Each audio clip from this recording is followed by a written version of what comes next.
பெரும் பேசுபொருளானது விஜயோட கட்சி தமிழக வெற்றி கழகம். இந்த பேரில் என்னங்க குறைச்சல்? இதை வரவன் போகிறவெல்லாம் கலாய்க்கிறான். தமிழக வெற்றி கட்சி கழகம் என்ன, இவங்களுக்கு என்ன அதில் பிரச்சனை? பேர் எப்படி வச்சா என்ன? பேரே தப்பு. பேரில் வந்து பார்த்திங்கன்னா பிழைகள் நிறைய இருக்குது, இலக்கண பிழை இருக்குது. மற்ற கட்சிகள்லாம் மட்டும் கரெக்டாக இருக்குது, இதில் மட்டும்தான் பேர் வந்து இலக்கண பிழை இருக்குது. இதில் கண்டுபிடிச்சது யாருன்னு கேட்டிங்கன்னா இந்த நியூஸ் தமிழ் சேனல்னு ஒருத்தர் இருக்காங்க. அதில் 3 பிரதர்ஸ் 3 பேர் இருக்காங்க.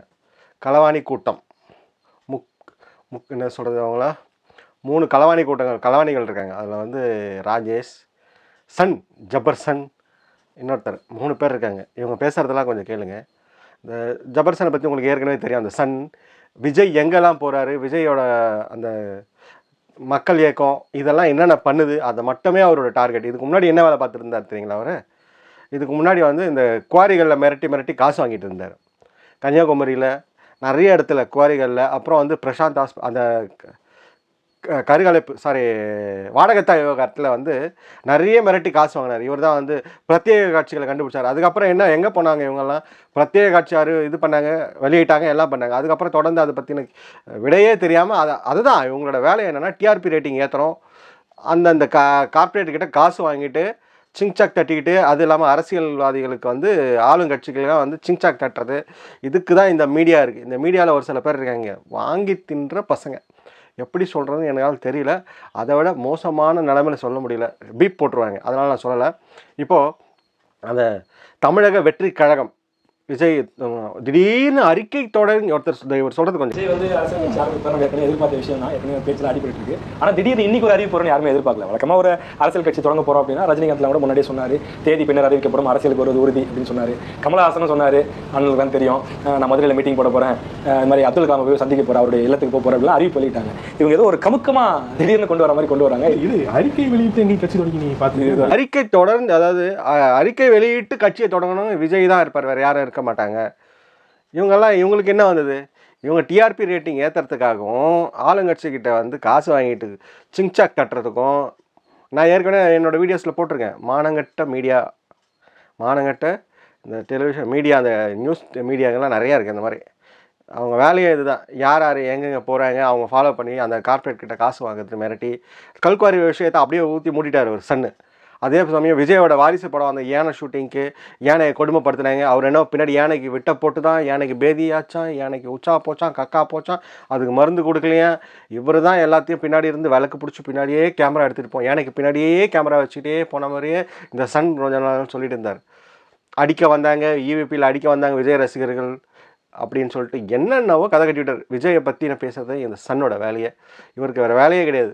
இவரை எங்கன்னா பார்த்தீங்கன்னா என்ன பண்ணுறீங்களோ பண்ணுங்கள். விஜய் ரசிகர் அவர்கள் பாருங்கள் என்ன சொல்கிறாரு பாருங்கள். அவர் வந்து விஜய், அதாவது தமிழக வெற்றி கழகத்துக்கு இவங்க விளக்கம் கொடுக்குறாங்க. அறிக்கை கொடுத்து யாருன்னா கட்சி தொடங்க. இவர் என்ன சொல்லியிருக்காரு, பேர் தான் வச்சுருக்காங்க, வேறு ஒன்றும் பண்ணல, ரிஜிஸ்டர் பண்ண அப்ளிகேஷன் கொடுத்துருக்காங்க. என்னவோ கட்சி தொடங்கிட்டா மாதிரி, இது கொடி இது பண்ணிட்டா மாதிரி எல்லாம் என்னவோ இவங்க தான் எல்லாம் கூட இருந்துக்கிட்டே போகிற இடத்துக்கெல்லாம் இவங்களோட வேலையை பிடிக்கிறது தான். அந்த பிடிக்கிற வேலையை வந்து யாரெல்லாம் நேர்மையாக இருக்காங்களோ அவங்கள வந்து தப்பாக பேசுகிறதும், சிங்சாக் அவங்களுக்கு மாமூல் வர இடத்துலலாம் வந்து என்னவோ பாருங்களேன். இங்க திமுகவையும் விஜய் மக்கள் இயக்கத்தையும் ஒன்றுபடுத்தி பாக்குறது எப்படி நியாயமா இருக்கு? நான் சொல்றேன், ஒரு கட்சி தொடங்குறாங்க, அது என்ன ஒரு அறிக்கை மூலமா கட்சி தொடங்குவாங்க? இது அறிக்கை கட்சியா தான் இருக்கும் சார். ஒரு செய்தியாளர் சந்திப்பு வச்சாலும் கூட சொல்லலாம்ல. ஒரு அறிக்கை வெளியிட்டு கட்சி தொடங்கி எனக்கு தெரிஞ்சு உலக வரலாறுல எங்கேயுமே கிடையாது. அப்போ அதனால தான் கேட்கறேன். இதுக்கு முன்னாடி நீங்க எங்கேயாவது கேள்விப்பட்டிருக்கீங்களா? முதல் முறை சார் நம்ம நேரடியா பாக்குறீங்க. அது என்ன தமிழ்நாடு நியம் போடல ஒரு பிரச்சனை போயிட்டு இது அதுல பிரச்சனை போனா கூட பரவாயில்ல. சில ரொம்ப தீவிரமா எழுதுறாங்க. ஆளுநர் ஆர் என்ற நீ வேலை பாக்குற நீ என்ன அவர் தான் தமிழ்நாடுங்கிறது மேல் தமிழகம் நாங்க சொல்லுவோம் ஒரு பிரச்சனை கிளப்பிட்டு இருந்தாரு. நீ ஏன் தமிழ்நாடு வைக்கலன்றாங்க. அப்புறம் பாத்தீங்கன்னா தமிழ்நாடு இப்ப வந்துச்சுங்களா? ஏன் பிரஸ் மீட் வைக்கலன்னு விஜய் மட்டும் பிரஸ் மீட் வச்சிருந்தாருன்னா முதல் நாளே ஆட்டோ உரிக்கிற மாதிரி உரிச்சிருப்பீங்களா? அதுல ஸ்பெல்லிங் மிஸ்டேக் சொல்றாரு பாத்தீங்களா? தமிழக வெற்றி கழகம் விட்டாங்க. அதுல தமிழ முதல்ல ஒழுங்கா கத்துட்டு வாடான்னு சமூக வலைதளங்கள்ல சிலர் வந்து விமர்சிக்கிறதே நம்ம பார்த்தோம். இது தலைப்பிலேயே ஒரு என்ன சொல்றது அறிக்கை அரசியலா ஒரு கட்சியை வந்து ஏதோ அறிக்கை கொடுக்குற மாதிரி ஒரு கட்சியை சிம்பிளா தொடங்கிட்டாரு. ஏதோ தொடங்கணும்னு அவசர கதியில தொடங்குற மாதிரி தெரியுது. ஏதோ நம்மளும் அறிவிச்சிருப்பா, நம்மளும் வந்து போட்டியில நம்மளும் வந்து ஒரு ஆளா நிக்கணும் காலத்துல அப்படின்ற மாதிரி. ஒரு வீரன் ஒரு விளையாட்டு போட்டியில சும்மா கலந்துக்கிறதா இருந்தாலும் அவன் கொஞ்சம் ஒரு சிறிதளவாவது ஒரு தயார்படுத்திட்டு வரதானே சார் சரியா இருக்கும். திமுக வந்து கொட்டு மழையில வந்து உணர்ச்சி பொங்க வந்து கட்சி தொடங்கினாலும் இவர் உணர்ச்சியே பொங்காம அவருக்கு என்ன உணர்ச்சி பொங்கி அவர் வாயில் வருது விட்டுருங்க, பீப் போட்டுருவாங்க. இவருக்கு எங்கே பொங்கி வந்து இவருக்கு வழியணும்னு தெரியல. அடுத்து பாத்தீங்கன்னா 2019 நாடாளுமன்ற தேர்தலுக்கு முன்னாடி இப்படி தான் ஒரு அறிக்கை விட்டாரு. 2 அறிக்கை ஒரே அறிக்கை காப்பி அடிச்சு வச்சிருக்காங்க சார் இந்த அறிக்கை. அப்ப அதாவது என்னன்னா அந்த அறிக்கையில என்ன இருந்தது, இதுல என்ன இருக்கு சிமிலரா இருக்கிற வார்த்தைகள் என்ன? அது என்னன்னா அவரு அந்த முன்னாடி ஒரு அறிக்கை விட்டாரு. 2019 நாடாளுமன்ற தேர்தலில் நாங்க போட்டியிட மாட்டோம், அதுக்கப்புறம் அவர் சட்டமன்ற அதுதான் எங்களோட இலக்கு அப்படின்னு அவர் சொன்னாரு. இருக்கு அப்படியே இருக்கு. நீங்க விஜய் அறிக்கை எடுத்து படிச்சு பாத்தீங்கன்னா நாடாளுமன்ற தேர்தலில் வந்து நாங்க போட்டியிட போறதில்ல, சட்டமன்ற தேர்தலோட தான் எங்க இலக்கு அப்படின்னு அவர் சொல்றாரு. அப்ப இது ஒரு புது கணக்கு மாதிரி தெரியுது. இப்ப தேர்தல் வந்து நாடாளுமன்ற தேர்தல் அறிவிக்க போறாங்க, நாடாளுமன்ற தேர்தல் அறிவிக்க போறாங்க, சில மாதங்கள்ல அது அறிவிச்சுவாங்க. மே மாதத்துக்கு முன்னாடி வந்துடும். நீங்க நாடாளுமன்ற தேர்தல் உங்க இலக்கு உங்க இல்லைன்னு சொன்னா நீங்க நாடாளுமன்ற தேர்தலுக்கு பிறகு கூட உங்க கட்சி விட்டு நாடாளுமன்ற தேர்தலுக்கு தான் வந்து கட்சி தொடங்கணுமா? சாரி, அவர் சட்டமன்றத்தில் போட்டியிடுறேன்னு சொன்னார் விஜய் அவர்கள். எங்களோட இலக்கு எல்லாம் சட்டமன்ற தொகுதி தான், 2026 சட்டமன்ற தொகுதின்னு தான் சொன்னார்.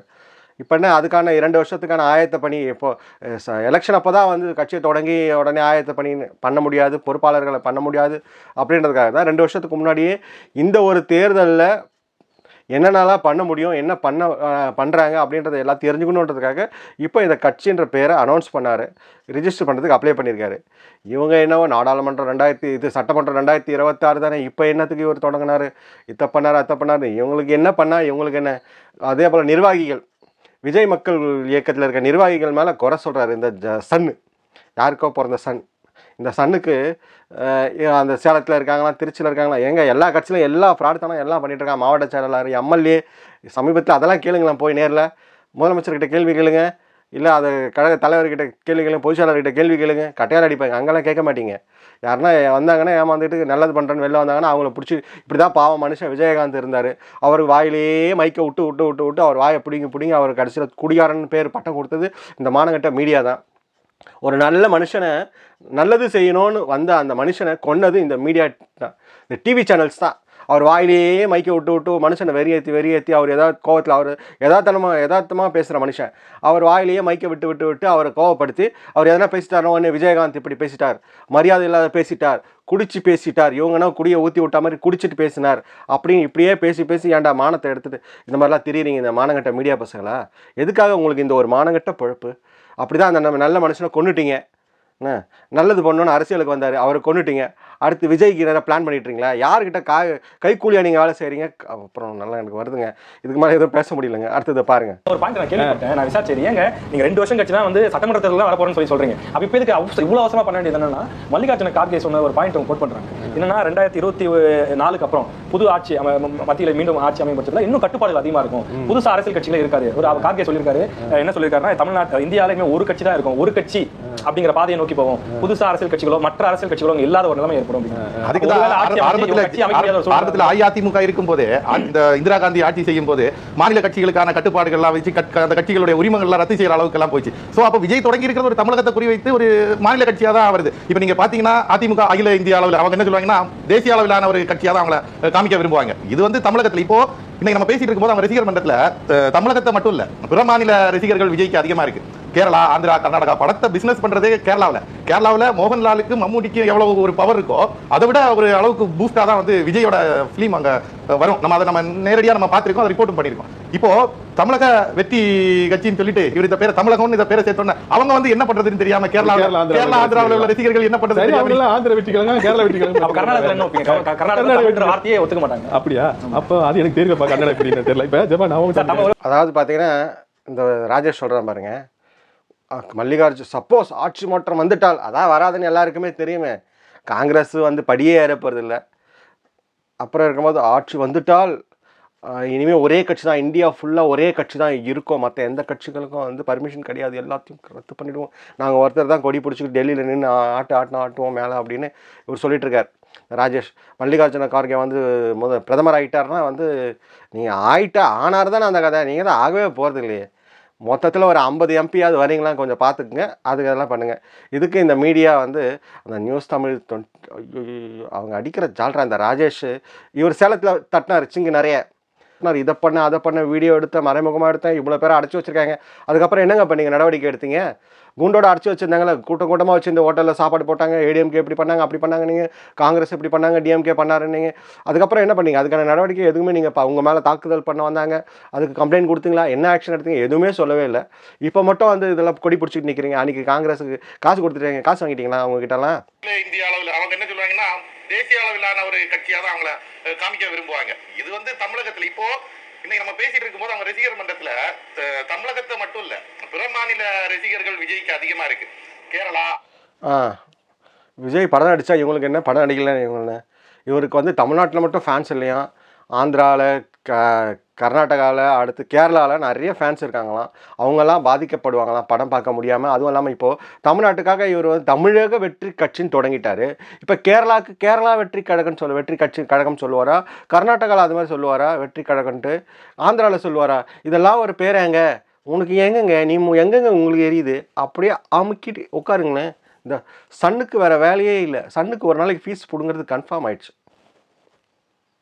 ஆந்திரா, கர்நாடகா படத்தை பிசினஸ் பண்றதே கேரளாவுல மோகன்லாலுக்கு மம்மூட்டிக்கு எவ்வளவு ஒரு பவர் இருக்கோ அதை விட ஒரு அளவுக்கு பூஸ்டா தான் வந்து விஜயோட பிலிம் அங்க வரும்.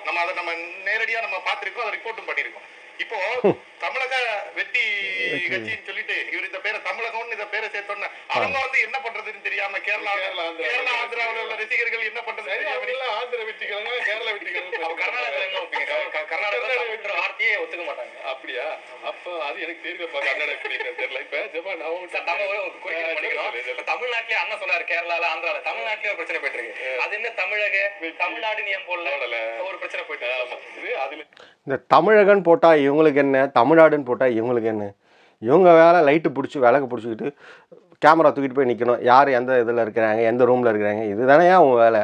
எந்த பேர் வச்சா உங்களுக்கு என்ன? கட்சி பேர் வச்சாச்சுன்னா உங்களுக்கு என்ன அதில் வேலை? அதில் உள்ள பூந்து தமிழகம் ஆளுநர் சொன்னார், தமிழகம், தமிழ்நாடுன்னு சொன்னா தமிழகம் சொன்னா ரெண்டுமே தமிழ் தானே. அது என்ன வேறு மொழியில் இருக்கான்னு? வெற்றி கழகம்னு சொன்னான்னா இவங்களுக்கு வேகாத கழகம்னு சொன்னால் இவங்களுக்கு என்ன வந்தது? இவங்களுக்கு இந்த ஆராய்ச்சியெல்லாம் இவங்களுக்கு இந்த தேவையா?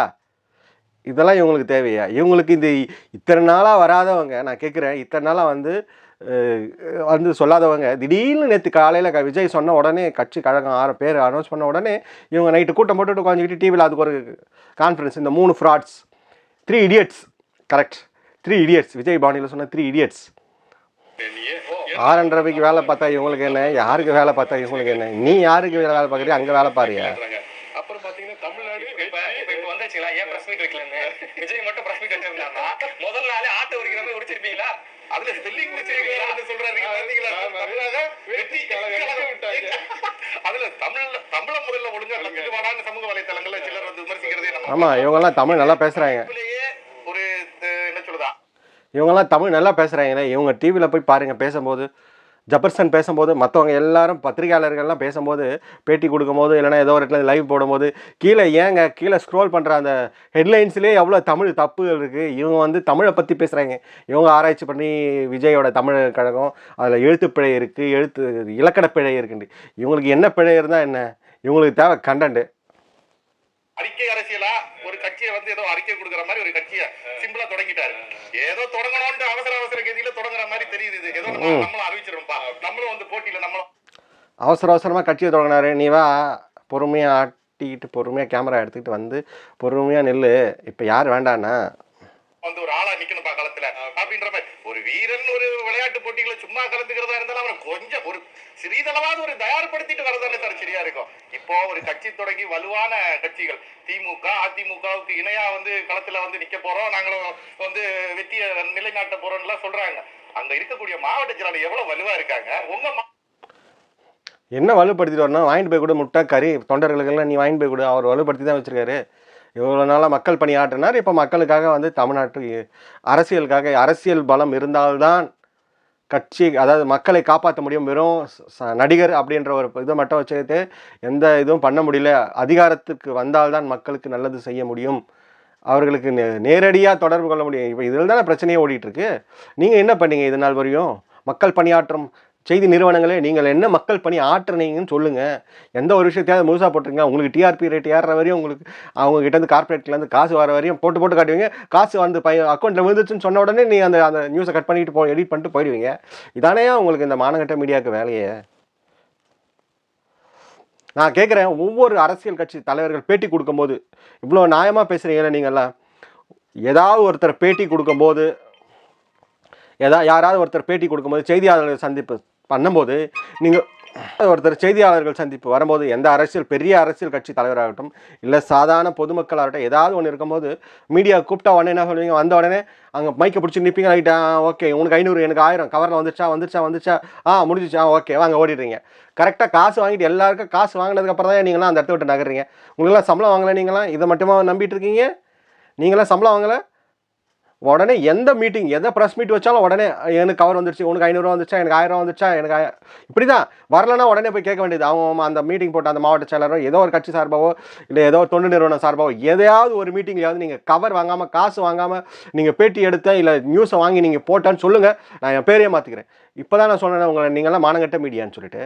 இதில் என்ன இருக்குது? காசு வாங்காமல் நீங்கள் வேலை பார்க்குறேன்னு சொல்லுங்கள். ஒரு ப்ரெஸ் மீட்டையாவது காசு வாங்காமல் 10 பைசா வாங்காமல் நேர்மையாக செய்தி எடுத்து போட்டான்னு நீங்கள் சொல்லுங்கள். அதுக்கப்புறம் நீங்கள் எல்லாம் தானே பேசுங்க. விஜயை பற்றி பேசுறதுக்கு உங்களுக்குலாம் அருகதையே கிடையாதுயா. கம்பேர் பண்ணி பாக்க. ஆனா இந்த விஜய் மக்கள் இயக்கத்துல பொறுப்புல இருக்கிறாங்க. அப்ப இது போல வேறு பலரும் இருப்பாங்கல்ல? இருப்பாங்க. அப்ப அவங்களுடைய தேர்தல்ல வெற்றி பெற்றாங்கன்னு கொஞ்ச நாளைக்கு முன்னாடி கம்ப சுத்திட்டு இருந்தாங்க. ஆமாம், ஏன் முன்னாடி கிட்டத்தட்ட வந்து உள்ளாட்சி தேர்தலில் வந்து 100 பேர்கிட்ட வெற்றி பெற்றார்கள். அவங்களோட சொந்த முயற்சியிலையோ இல்லை அவங்களோட ஃபேஸ் வேல்யூவில் ஏதோ ஒன்றுத்தில் வெற்றி பெற்றார்கள்.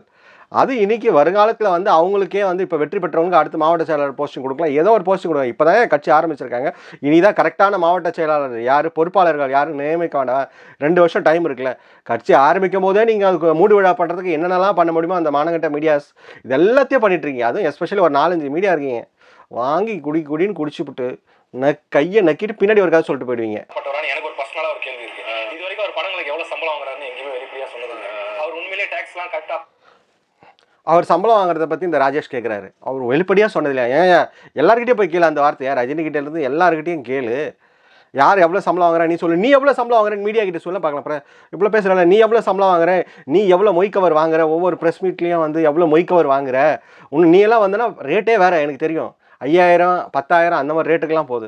சாதாரண பீப்புள்ஸ் ப்ரெஸ் மீடியா புதுசாக இருக்கிறவங்கலாம் பிரபலம் இல்லாதவங்கலாம் போனாங்கன்னா 1000 ரூபா 500 ரூபா வாங்கிட்டு அவங்க கவரில் போயிடுவாங்க. நீ எல்லாம் போனால் 4000 5000 அது இல்லாத வந்து அவங்கள த்ரெட்டின் பண்ணி நீங்கள் காசு வாங்குற கதையெல்லாம் எங்களுக்கு தெரியாதாங்காட்டியும் அவர் எவ்வளோ சம்பளம் வாங்கினார், 100 கோடி வாங்கினா என்ன, 150 கோடி வாங்கினா படம் நடித்தா உனக்கு என்ன வலிக்குது, படம் நடிக்கலைன்னா உனக்கு எங்கேயா வலிக்குது, உனக்கு வலிக்கிற இடத்துல வேணா மருந்து போட்டுக்கோ. அதை விட்டுட்டு ஏன் சும்மா சொரிஞ்சிக்கிட்டே இருக்கேன். பாவம் நல்ல மனுஷன் விஜயகாந்த் அப்படி தான் சொரிஞ்சு சாகடிச்சு குழியில் போட்டு மூடிட்டீங்க. அடுத்து விஜய்க்கு வரீங்களா? உங்களுக்கு வேறு ஆளே கிடைக்கலையே. ப்ராப்பரா பண்றாரா அப்படின்னு தெரியல. நடிகர் ரஜினிகாந்த் சூப்பர் ஸ்டார் வந்து ஆந்திரா கர்நாடகா படத்துக்கு இந்த 3 நாள் வசூல், இந்த 3 நாள் வசூல் எப்படி சார் 400 கோடி ரூபாய்? அப்போ அரசியல் அதிகாரம் இல்லை, நான் கேட்குறேன் எவ்வளோ வசூலான நான் படத்தில் வந்து அவர் எவ்வளோ சம்பளம் வாங்குறான்னு கேட்குறீங்க. அப்புறம் வந்து 3 நாள்லேயே வந்து 100 கோடி வசூலாயிடுச்சு 50 கோடி வசூலாயிடுச்சு கணக்கு கேட்குறீங்க. நீங்கள் போய் ரஜினிகிட்ட மற்ற சக நடிகர்கிட்ட போய் கேளையா அந்த வார்த்தையை? விஜய்க்கு மட்டுமே நீங்கள் டார்கெட் பண்ணுறீங்க. எவ்வளோ காசு கொடுத்தாங்க உங்களுக்கெல்லாம்? நீங்கள் காசு வாங்காமல் பேசவே மாட்டேன், வாயே திறக்க மாட்டியா சன்? நீ வாயை திறக்காமல், நீயும் ராஜேஷும் வாயை திறக்காமல் இருக்கு, காசு வாங்காமல் வாயை திறக்க மாட்டீங்களே, காரியம் இல்லாமல் நீங்கள் வாயை திறக்க மாட்டீங்களே. உங்களுக்கு வாய்க்கு காசு. ஒவ்வொரு வேடிங்க்கு நீங்கள் எவ்வளோ நேரம் அங்கே பேசுனீங்களோ அதெல்லாம் வேடிங்க்கு காசுன்னு எல்லாருக்கும் தெரியுங்க. சும்மா இந்த உள்டா கதையெல்லாம் விடாதீங்க. விஜய் வந்து மக்களுக்கு நல்லது பண்ணணும் அப்படின்ற ஒரே நோக்கத்தோடு தான் அரசியலுக்கு வரார். இப்போ வந்தவங்க எல்லாரும் பண்ணிட்டாங்களா நான் கேட்குறேன். இப்போ விஜய்கிட்ட நீங்கள் வரீங்களா, அவர் நல்லது பண்ணுவாரா, வந்து உடனே செஞ்சுருவாரா போவாரான்னு கேட்டிங்களே. இதுவரையும் வந்தவர்கள் கடந்த 30 வருஷத்தில் 40 வருஷத்தில் வந்தவங்களாம் நல்லது பண்ணிட்டாங்க. அவங்ககிட்ட போய் நீங்கள் இதுவரை என்ன நல்லது பண்ணீங்க, கட்சியோட கொள்கை என்ன, கோட்பாடு என்ன, இது என்ன அது என்ன நீங்கள்லாம் கேள்வி கேட்குறீங்கல்ல. அங்கெல்லாம் நீங்கள் போய் கேட்க முடியுமா? இங்கே கேட்குறீங்களே இந்த கோட்பாடு இந்த கதையெல்லாம், நீங்கள் அங்கே போய் கேளுங்க அந்த வார்த்தையெல்லாம். உங்கள் கேட்கறதுக்கு அங்கே நாதி கிடையாது. நீங்கள் எழுதி கொடுத்த ஸ்கிரிப்ட் உங்களுக்கு என்ன கொடுத்தாங்களோ அதை மட்டும் நீங்கள் பேசிட்டு வந்துடுறீங்க. மற்ற ஏதாவது பெரிய தலைவர்கள்கிட்ட போய் நீங்கள் அந்த மைக்கை நீட்டி கேட்டு பாருங்கள்.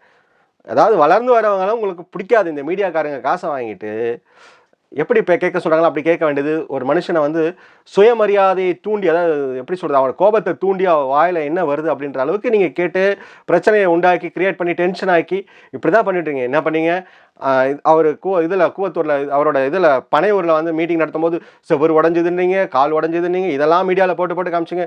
அப்புறம் திருநெல்வேலியில் வந்து நிவாரணம் கொடுக்கும்போதும் அதுக்கு ஒரு செல்ஃபி எடுக்க ஒதுக்குனாருன்னீங்க, காசு கொடுக்க இது செல்ஃபி எடுக்கிறதுக்கு மட்டும்தான் வந்தாங்களான்னு கேள்வி கேட்குறீங்க. இதெல்லாம் மீடியாவில் போட்டுருக்கீங்க. அதில் இருக்க நெகட்டிவை மட்டும் தான், நெகட்டிவ் இல்லாத சொல்லுங்களேன். இப்போ மாநாடு சமீபத்தில் எத்தனை மாநாடுகள் நடந்தது, இந்த 6 மாதத்தில் எத்தனை மாநாடு நடந்தது, அதை பற்றின விரிவான விளக்கம் நீங்கள் சொல்லுங்கள் பார்க்கலாம். இப்போ சமீபத்தில் நடந்த சேலம் மாநாடு, திருச்சி மாநாடு, இதை பற்றிலாம் நீங்கள் விரிவாக விளக்கம் போடுங்க பார்க்கலாம். எல்லாத்தையும் கவர் பண்ணி நீங்கள் போடுங்க பார்க்கலாம். நல்ல மீடியாவாக இருந்தால் நீங்கள் போடுங்க. அதுக்கப்புறம் விஜயை பற்றி பேசுறதுக்கான தகுதி உங்களுக்கு இருக்குன்னு நான் கேட்குறேன். நான் விஜய் வந்து இதுக்காக நான் விஜய் ரசிகரோ விஜய் இதெல்லாம் கிடையாது. சராசரி ஒரு மனுஷன் நல்லது செய்கிறான் வருவான் தான் ஜனங்க வந்து நம்பி ஓட்டு போட போகிறாங்க. அதை தவிர்த்து நீங்கள் வரும்போதே அவனை வந்து குழியில் தள்ளணும் அப்படின்றதுக்காக இந்த மீடியாக்கள் எவ்வளோ ஒரு மட்டத்தனமான ஒரு மீடியா இங்கே பண்ணிட்டு இருக்கீங்க. ஜனங்களுக்கு நல்லதை மட்டுமே செய்ய வேண்டிய இடத்துல நீங்கள் தப்பான கருத்துக்களை பகிர்ந்து போட்டு காமிச்சு. இதே நான் கேட்குறேன், ஒரு விஷயம் நடந்திருக்கு, ஏதோ ஒரு பெண்ணுக்கு பாலியல் வன்கொடுமை நடந்தது, ஏதோ ஒரு அசம்பாவிதம் நடந்தது. அதை பார்த்தீங்கன்னா இவங்க திருப்பி ரிப்பீட்டடாக எவ்ரி 1 மணி நேரத்துக்கு 1/2 hour ஒரு தடவை ரிப்பீட்டடாக போட்டுக்கிட்டே இருப்பீங்க. நீங்கள் கிட்டத்தட்ட 24 மணி நேரத்தில் அது ஒரு 100 தடவையாவது நீங்கள் ரிப்பீட்டடாக போடுறீங்க. பாதிக்கப்பட்டவங்க எவ்வளோ கஷ்டப்படுவாங்க, மன வலி உங்களுக்கு தெரியுங்களா? அந்த பாதிக்கப்பட்ட பெண் பேர் ஃபோட்டோ போட மாட்டீங்க, சரிங்க. அந்த பெண், அந்த ஊர் பேர், இதெல்லாம் சொல்கிறீங்களா இல்லையா? அப்பா அம்மா பேர் சொல்கிறீங்களா இல்லையா? அப்போ அவங்க குடும்பம் எவ்வளோ பாதிக்கப்படும். ஆக்சிடென்ட் ஆனதும் சரி, இப்போ ஏதோ ஒரு யாரோ குத்திட்டாங்க, ஏதோ ஆயிடுச்சு, ஏதோ ஒரு அசம்பாவிதம் நடந்தது, அவங்கள போட்டு குத்தி காட்டி நீங்கள் தான் பாதி சாவடிக்கிறீங்க. எதுக்கு நீங்கள் உங்களெல்லாம் இப்படிலாம் மீடியா நடத்திக்கிட்டு இருக்கீங்க? மக்களுக்கு இதில் நல்ல கருத்துக்கள் இந்த அரசாங்கம் இந்த திட்டத்தை கொண்டு வருது, இதையாவது என்ன கேட்குறேன். ஒரே ஒரு விஷயம், அரசாங்கம் செய்கிற நல்ல திட்டங்களும் சரி, அரசாங்கம் செய்யும் தவறுகளே சரி, இதை மட்டும் நீங்கள் கரெக்டாக நீங்கள் கொடுத்துருங்க. நான் ஒத்துக்கிறேன் நீங்கள் நல்ல மீடியான்னு சொல்லிட்டு. அதை யாருமே செய்யறதில்லை. அரசாங்கத்தோட நல்ல திட்டங்களும் நீங்கள் சொல்கிறது கிடையாது ஒழுங்கா. அதை பற்றின அதாவது அரசியல் தலைவர்களை விளம்பரப்படுத்துறதுக்கு காசு வாங்கிட்டு பண்ணுறீங்களா, பண்ணிக்கிட்டே இருக்கீங்க. டிஆர்பி ரேட்டை ஏற்றிக்கிட்டே அப்படி தான் பண்ணுறீங்க. பிரேக்கிங் நியூஸ் போட்டு மற்ற எல்லாம் எவ்வளோ விவகாரங்கள் இருக்குது நாட்டில், நல்லது விஷயங்கள் எவ்வளோ நல்ல விஷயங்கள் இருக்குது, அதெல்லாம் காண்பீங்க. எவ்வளோ குழந்தைகள் சாதனைகள் பண்ணுறாங்க, எவ்வளோ சாதனைகள் ஒரு நாளைக்கு, எவ்வளோ விஷயங்கள் நல்ல விஷயங்கள் நடக்குது, அதெல்லாம் போட மாட்டீங்க. ஒன்று அதுவும் உங்களுக்கு தேவையானதெல்லாம் இந்த வன்கொடுமை, இந்த என்ன சொல்கிறது, பெண்களை பற்றி இழிவாக பேசுறது, ஓடி போனது, இந்த மாதிரி கதைகள்லாம் நல்லா பேசுவீங்க. ஒரு குடும்பத்துக்குள்ளே நடக்கிற சண்டை ரோட்டுக்கு வந்துருச்சு, போலீஸ் ஸ்டேஷன் போயிட்டாங்கன்னா அதை வீடியோ எடுத்து அன்றைக்கெல்லாம் சாதி கொடுமை, அப்புறம் வந்து பெண் வீட்டார் குத்தி கொலை, இதை பண்ணாங்க அதை பண்ணாங்க, அவங்க குடும்பத்தை குத்தி நீங்கள் அவன் ஒரு தடவை குத்தானா நீங்கள் 1000 தடவை குத்துறீங்களே. எதுக்கே இந்த மீடியா? அவர் அரசியல் தொடங்கியிருக்கார், அரசியல் கட்சி தொடங்கியிருக்கார். அது பேர் என்ன வச்சா உங்களுக்கு என்ன, ஊர் என்ன வச்சா உங்களுக்கு என்ன? கஷ்டப்பட போகிறவர், சம்பாதிச்சு செலவு பண்ண போகிறவர் அவர் தான். உங்கள் காசு நீங்கள் 10 பைசா கொடுக்க போகிறது இல்லை. அப்புறம் எதுக்கு உங்கள் வேலை இந்த மானங்கட்ட மீடியாவுக்கு? எத்தனை தடவை தான் உங்களை நான் சொல்கிறது? உங்களுக்கெல்லாம் வந்து என்ன தான் சொல்கிறதுன்னே தெரியல. அவர் கட்சி தொடங்கி மக்களுக்கு நல்லது செய்வார் அப்படின்ற நம்பிக்கை எனக்கு இருக்குது, மற்றவங்களுக்கும் பொதுமக்களுக்கும் இருக்குது, அப்படின்ற பொதுமக்களுக்கும் இருக்குது. பார்ப்போம். 2 ஆண்டு காலம் கால அவகாசம் கேட்டிருக்காருல்ல, அந்த 2 ஆண்டு கால அவகாசத்தில் என்னென்னலாம் பண்ணுறாரு அப்படின்றத பார்ப்போம். பொறுத்திருந்து பார்ப்போம் மக்களே. நன்றி, வணக்கம். மறக்காமல் உங்கள் கருத்துக்களை கமெண்ட் பண்ணுங்கள், லைக் பண்ணுங்கள், ஷேர் பண்ணுங்கள். நன்றி, வணக்கம்.